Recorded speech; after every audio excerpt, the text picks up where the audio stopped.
Green hunt ఆపరేషన్ను వ్యతిరేకిస్తూ ఆదివాసీల పక్షపాతిగా నిలబడిన పాపానికి ఉపా కేసు నమోదై 9 ఏళ్లు నాగ్పూర్ సెంట్రల్ జైల్లో నిర్బంధించబడి ఇటీవల మహారాష్ట్ర హైకోర్టు కేసును కొట్టివేయడంతో విడుదలైన ప్రజాస్వామికవాది ప్రముఖ స్కాలర్ ఢిల్లీ యూనివర్సిటీ మాజీ ప్రొఫెసర్ సాయిబాబాతో శుక్రవారం బషీర్బాగ్లో తెలంగాణ రాష్ట్ర వర్కింగ్ జర్నలిస్టుల సంఘం TUWJ మీట్ ది ప్రెస్ కార్యక్రమాన్ని విజయవంతంగా నిర్వహించింది.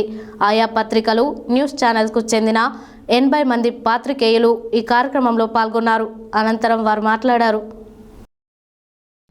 గ్రీన్ హంట్ ఆపరేషన్ను వ్యతిరేకిస్తూ ఆదివాసీల పక్షపాతిగా నిలబడిన పాపానికి ఉపా కేసు నమోదై 9 ఏళ్లు నాగ్పూర్ సెంట్రల్ జైల్లో నిర్బంధించబడి ఇటీవల మహారాష్ట్ర హైకోర్టు కేసును కొట్టివేయడంతో విడుదలైన ప్రజాస్వామికవాది ప్రముఖ స్కాలర్ ఢిల్లీ యూనివర్సిటీ మాజీ ప్రొఫెసర్ సాయిబాబాతో శుక్రవారం బషీర్బాగ్లో తెలంగాణ రాష్ట్ర వర్కింగ్ జర్నలిస్టుల సంఘం TUWJ మీట్ ది ప్రెస్ కార్యక్రమాన్ని విజయవంతంగా నిర్వహించింది.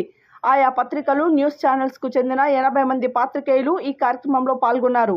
రాజ్యం తనపై మోపిన అభియోగాలను, 9 ఏళ్ల జైలు జీవిత అనుభవాలను ప్రొఫెసర్ సాయిబాబా క్షుణ్ణంగా వివరించారు. జర్నలిస్టుల పలు ప్రశ్నలకు ఆయన జవాబిచ్చారు. ఈ కార్యక్రమానికి ప్రముఖ విద్యావేత్త, పౌర హక్కుల ఉద్యమ నాయకులు ప్రొఫెసర్ హరగోపాల్ అధ్యక్షత వహించగా TUWJ రాష్ట్ర అధ్యక్షులు K విరహత్ అలీ స్వాగతం పలికారు. యూనియన్ రాష్ట్ర కార్యదర్శి వి యాదగిరి వందన సమర్పణ చేశారు.